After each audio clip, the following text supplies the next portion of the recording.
Nosotros ya hicimos varias notas sobre los médicos residentes y los médicos y médicas concurrentes en los hospitales de la ciudad de Buenos Aires. Hoy vamos a volver a hablar con una residente, pero la verdad que hoy vimos en la reanudación de las protestas, de los reclamos, recordemos que los residentes están haciendo una jornada completa por 120.000 pesos por mes, es decir, que están abajo de la canasta básica.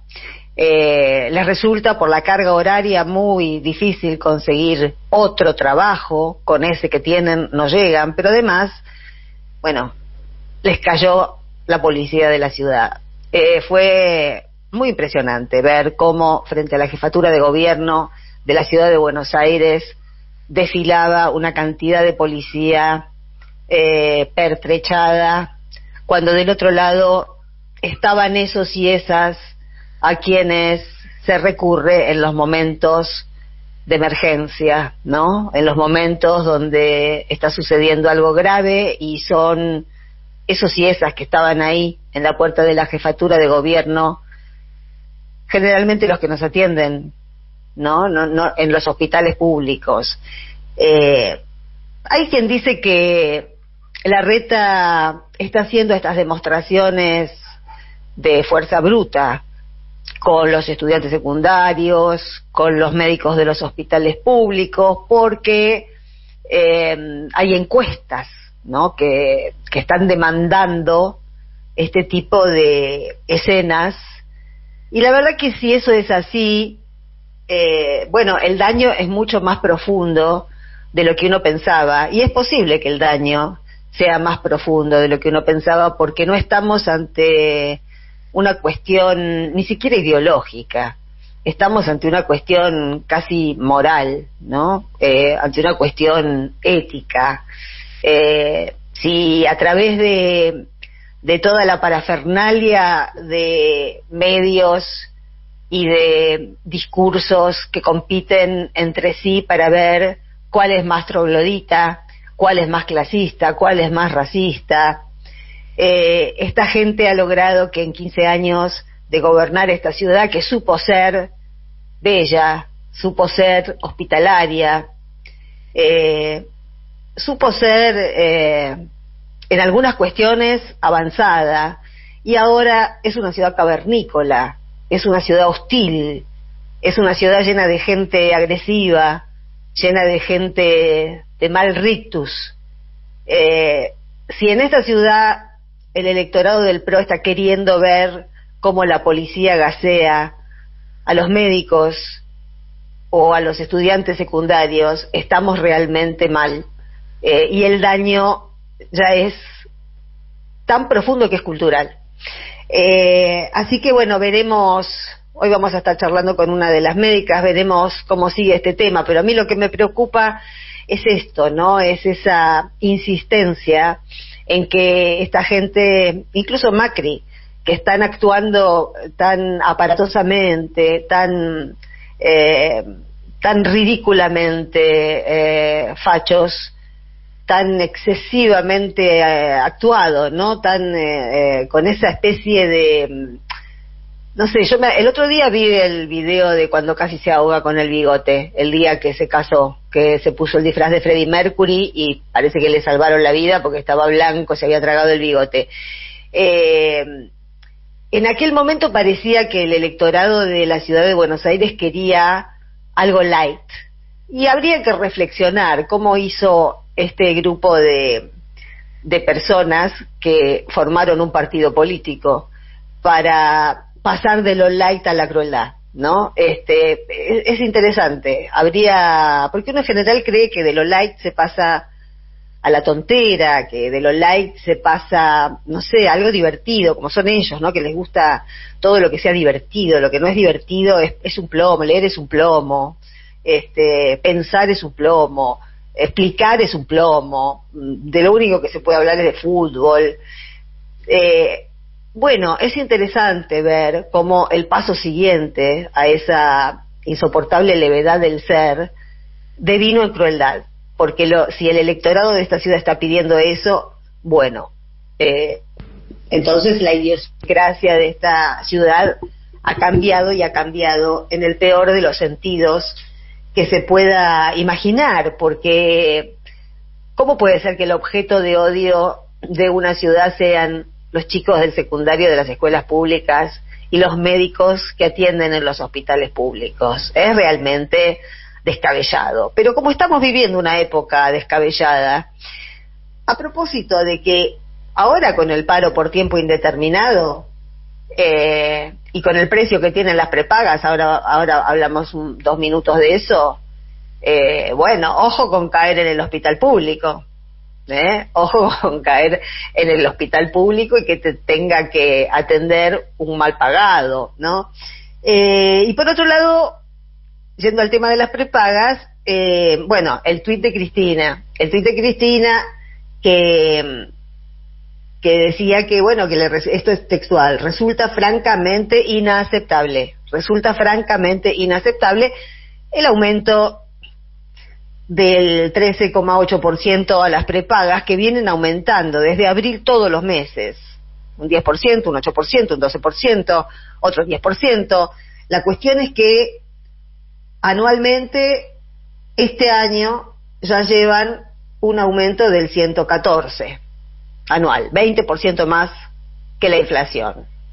Es decir, que cuando uno, ¿en qué piensa uno en estos días cuando escucha hablar de inflación? Bueno, hoy también fue la reunión fallida en el Ministerio de Trabajo con los camioneros, ¿no? Parece que si no hay una solución, el lunes hay paro nacional de camioneros. Bueno, cuando uno piensa en la inflación, no puede menos que pensar en la respuesta de la ministra de Trabajo el otro día, cuando ante el pedido del 131% de aumento de los camioneros, ¿no? Que la respuesta fue que, bueno, los salarios son inflacionarios.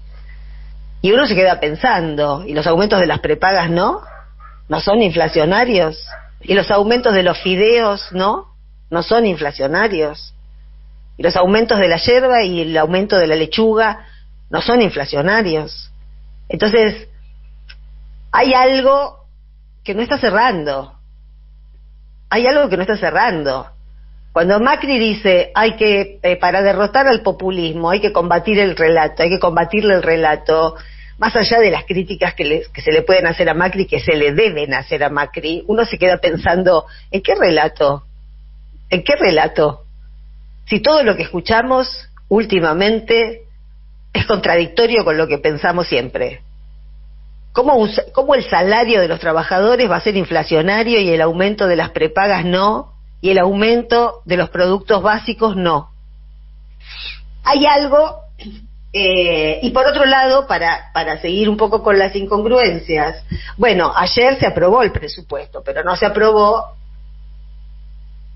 como la verdad era evidente que no se iba a aprobar, ¿no? Que los jueces paguen ganancias.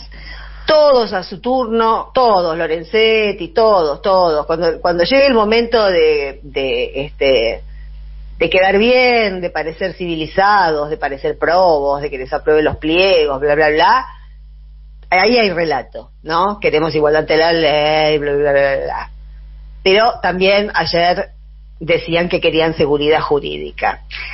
No importa, era muy difícil que saliera ayer, porque además hubo diputados propios del Frente de Todos que votaron en contra, los diputados sindicales. Entonces uno se pregunta, y eso fue lo que más circuló hoy, Palazzo, Vanessa Silley, que son buenos diputados y que es comprensible que se deben al gremio del que provienen. Yo me imagino estar en el cuerpo de Vanessa Silley y votar lo que se votó ayer, después tiene que rendir cuentas ante el gremio judicial por el que ella llegó a esa banca. Son temas complejos, pero son temas complejos que se tienen que hablar antes de ir a la votación. Es decir, el Frente de Todos fue a dar una pelea en diputados sin haber consensuado. No sabían antes de la votación que había 4 votos menos, porque hablaron con esos diputados. No estaba consensuado el proyecto, entonces lo metieron. ¿Para qué? Para irritar, para asustar un poco. pero quedamos peor, porque cuando nos enteramos que había 4 o 5 diputados propios que habían votado en contra, la furia se dirigió hacia ellos. ¿Es necesario pasar por estas cosas? Si al final los jueces siguen como hasta antes de ayer, siguen como hasta hoy, no va a pasar nada, porque ¿cómo se les puede ocurrir que Juntos por el Cambio va a tocar a los jueces y forman parte del partido judicial? Los jueces forman parte de Cambiemos, y Cambiemos tiene una pata judicial que es la de los jueces. Es absurdo pensar que van a recibir apoyo. Entonces, ¿qué queda? Cuando uno se enteró de cómo era el proyecto, de cómo era ese articulado, pensó, bueno, algo consensuado deben tener con la izquierda, con el radicalismo, con alguno del radicalismo, con alguno de... No, nada, ni los propios votaron.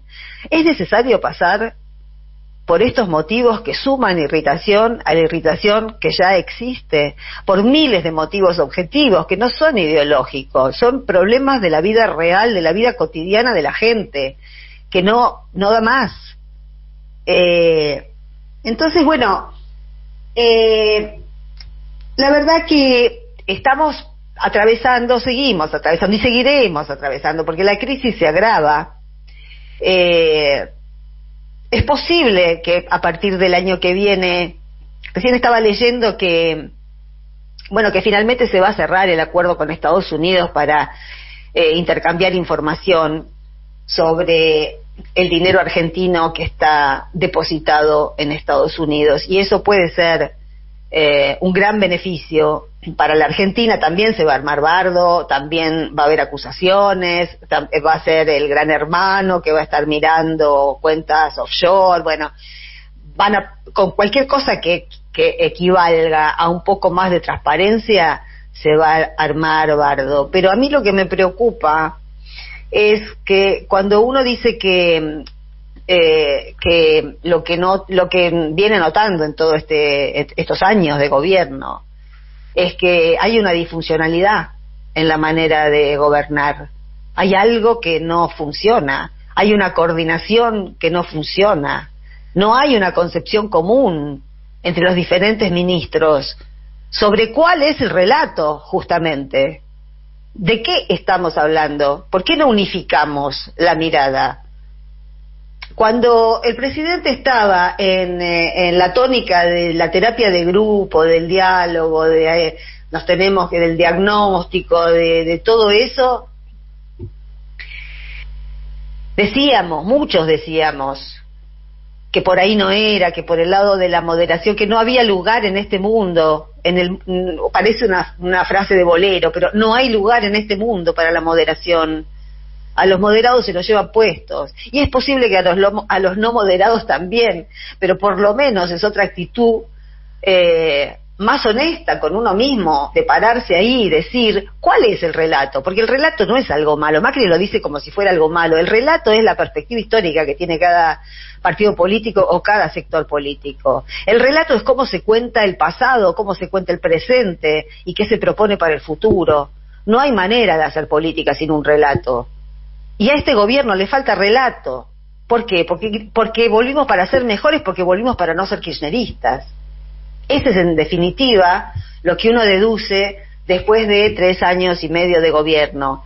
Y bueno, uno ya lo ha aceptado, no vamos a seguir reclamando nada, no estamos reclamando nada, ya está, es lo que hay.